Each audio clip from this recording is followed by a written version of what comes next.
we go back and ask them, maybe something was wrong. So I think that's a good model, and especially now that we are having that discussion as a country and as a government of how the rich should also help the poor. Finally, I'm happy that the ministry is here. Your Excellency, the Ministry of Sport needs to be put on sport. And I speak as a politician now. They need to be put on sport. This budget, we have given them 17 billion. So how much is there for Special Olympic? How much is there for Deaf Olympia? How much is there for Paralympic, Olympic? Do we mean as a country, we give budget as a government to the Ministry of Sport for only those who are abled?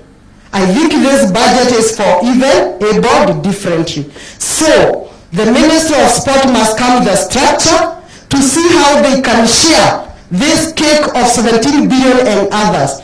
And as I may not leave the stage without speaking politics, this 17 billion is the money that was being opposed by the opposition that we should not pass budget.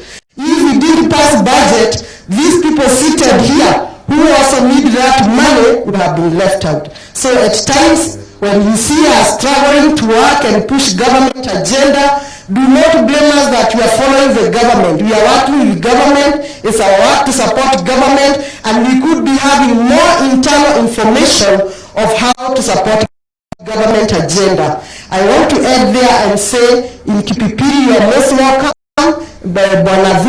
In Parliament, I have already put another law on table. I think the Speaker is approving this. But Your Excellency, when I went to Berlin, I found a country, I think North Ireland, has a better way than how we give the National Council.